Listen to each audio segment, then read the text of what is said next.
तो दोस्तों इस वीडियो में मैं आपको कार्टेशियन प्रोडक्ट ऑफ सेट के बारे में बताऊंगा। कार्टेशियन प्रोडक्ट ऑफ सेट क्या होता है पहले ये जान लेते हैं। जैसे नंबर्स का प्रोडक्ट होता है ना, जैसे 2 × 3 होता है तो 2 3 जा 6, तो वैसे ही जो सेट होता है उसका भी प्रोडक्ट होता है जिसको कार्टेशियन प्रोडक्ट के नाम से हम जानते हैं। ठीक है, तो कोई सेट है, मान लीजिए सेट ए है और सेट बी है। ठीक, सेट ए के एलिमेंट्स सपोज करिए स्मॉल ए है, ठीक है, और सेट बी का एलिमेंट्स स्मॉल बी है।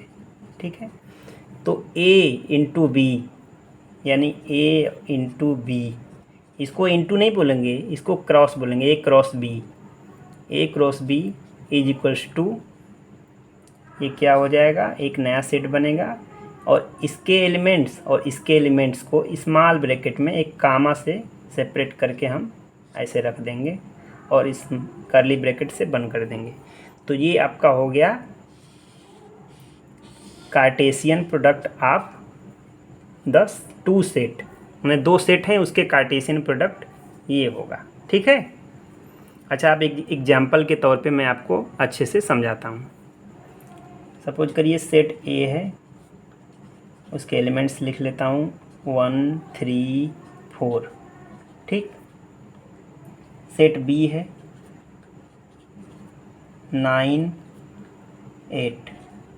ठीक, अब ए क्रॉस बी यानी ए क्रॉस बी क्या होगा, तो इसी तरह ही होगा, एक स्मॉल कर्ली ब्रैकेट एक लिखेंगे, उसमें देखिए सेट ए का पहला एलिमेंट्स इसके साथ होगा तो 1, 9, इसको स्मॉल ब्रैकेट में बंद कर देंगे, फिर कामा लिखेंगे, फिर 1 से 8, 1, 8, फिर स्मॉल ब्रैकेट में बंद करेंगे, फिर कामा, तो 1, 9, 1, 8 हो गया। अब 3, 9, 9, ठीक, और 3, 8, 8। ठीक है, अब 3, 9, 3, 8 हो गया इसके दोनों एलिमेंट्स से। अब 4, 9, 4, 9, 4, 8। ठीक, और इसको कर्ली ब्रैकेट से सेट को बंद कर देंगे।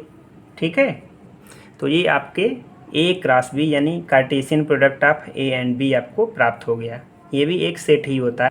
एक और एग्जांपल आपको लेते हैं, कोई सेट मान लीजिए ई है,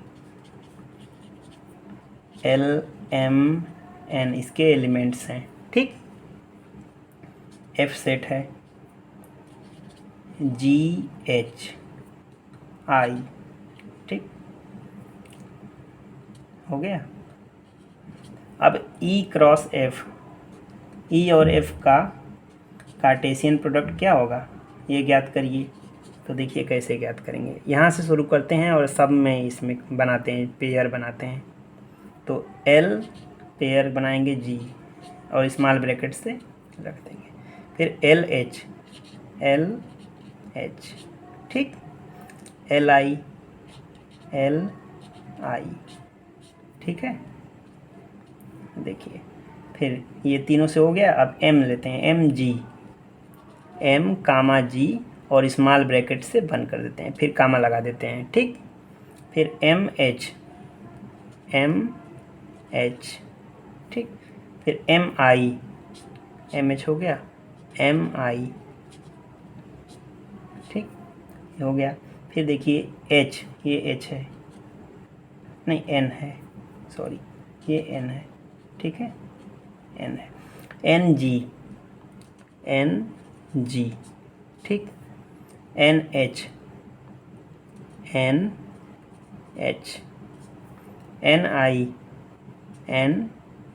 आई, ठीक है, और इसको कर्ली ब्रैकेट से बंद कर देंगे। तो ये इसका कार्टेशियन प्रोडक्ट हो गया ई और एफ सेट का। ठीक, कोई कन्फ्यूजन होगा तो आप कमेंट ज़रूर हमको करिएगा ताकि हमको भी पता चले कि हम कहाँ आप लोगों को सही से समझा नहीं पा रहे हैं। ठीक, अच्छा एक चीज़ और आपको बता दें, नंबर ऑफ एलिमेंट्स, जैसे अगर ई क्रॉस एफ हो रहा है, ई और एफ का कार्टेशियन प्रोडक्ट, तो कितने इसमें एलिमेंट्स बन रहे हैं, देखिए ये एक एलिमेंट्स ये हो गया, 2 3 4 5 6 7 8 9, ठीक, 9 एलिमेंट्स हो रहे हैं।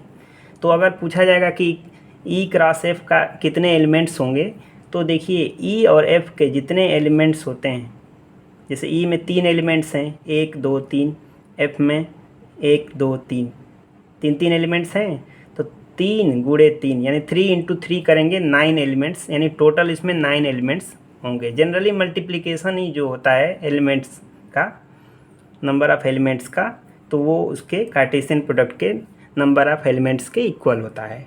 ठीक है, तो आपको कोई कन्फ्यूजन तो नहीं होगा अब, ठीक है।